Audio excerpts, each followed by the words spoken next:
Yeah, I mean, we're playing really well.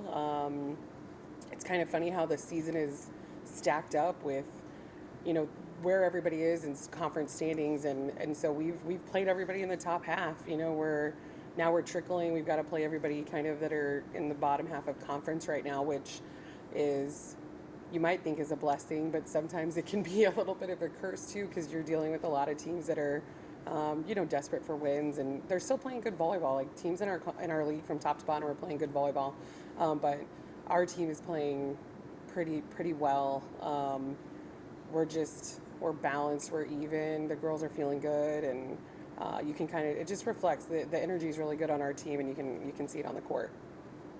Friday, you secured your 300th win, now 301. Just kind of Yeah. how did that milestone feel? Honestly, I knew it was near, but man, we've just been so just focused on just the day we're in the box. Like if we got practice, we got practice. If we've got a game, we've got a game. So it also made me feel really old. It's a lot of years of coaching, so a lot of teams, a lot of really good players, a lot of really good seasons. But I'm cool. I'm just excited it was at the box. It was a great kind of cap off to the paint the floor pink and all of those cool things on Friday night. I keep us. Oh, Sorry, go ahead. okay. I keep saying only one set lost so far in conference out of it's been 10 games I believe. Just have you seen dominance like this in your coaching career? How special is this team? No, I mean, I think that it's pretty normal to lose a set here and there, and we've come close. We've come close to losing a couple sets. Lubbock was close on us in the third set when we were here October the 5th.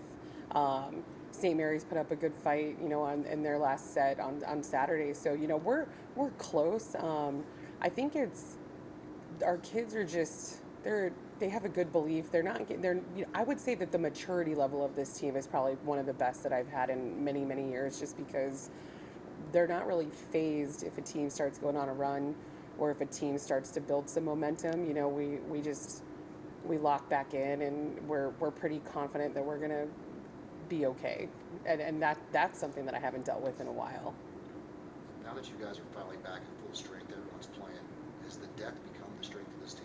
Oh yeah, because I mean now we're getting into this portion of the season where realistically you'd like to think that you have about 7 weeks left of playing.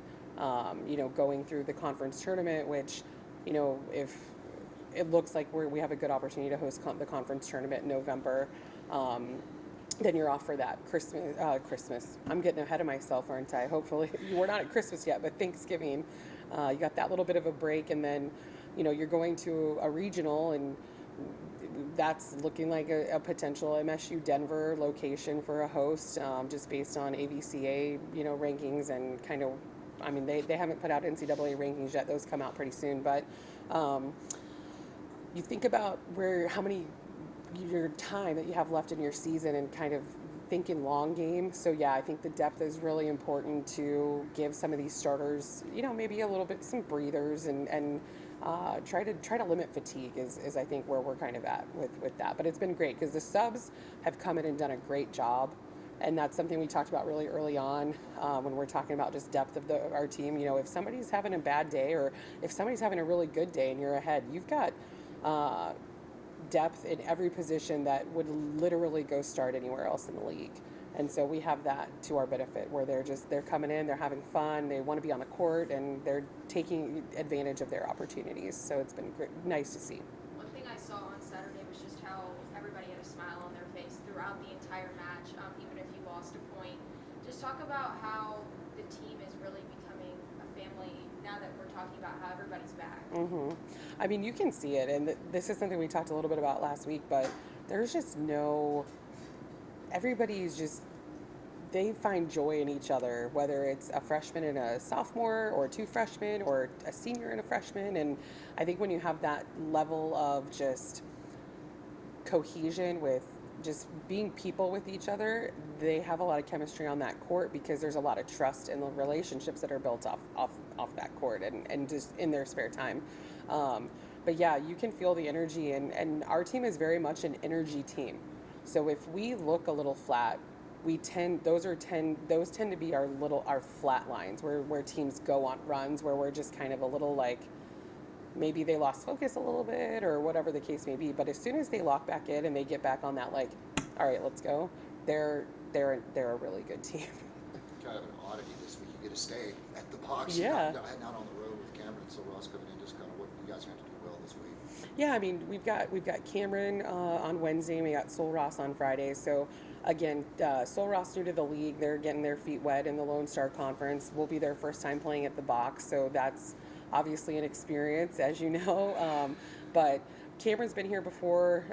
Again, these teams are, they have good pieces to their puzzles, and whatever, has led them to this point in their season. I'm not in their gym every day, but these teams are desperate for wins. Teams in the Lone Star are not going to roll over for you. So, we got to take scouting reports, very seriously. So that way we're, on our P's and Q's, and then we have to go out and continue to execute. That way we're just building momentum up for the conference tournament. How do you keep your girls grounded throughout that? I mean, like we said, only lost one set in district play or conference play. Our sorry. practice is not easy. They lose a lot in practice, believe it or not. Losing does take place in practice. We do a lot of situational scoring in practice, so we put them in as hard of positions as we can in practice to make it tough, so that way when we're on the court on Friday night or Saturday afternoon or Wednesday night this week, that they've been there before, and it's probably been harder in our gym.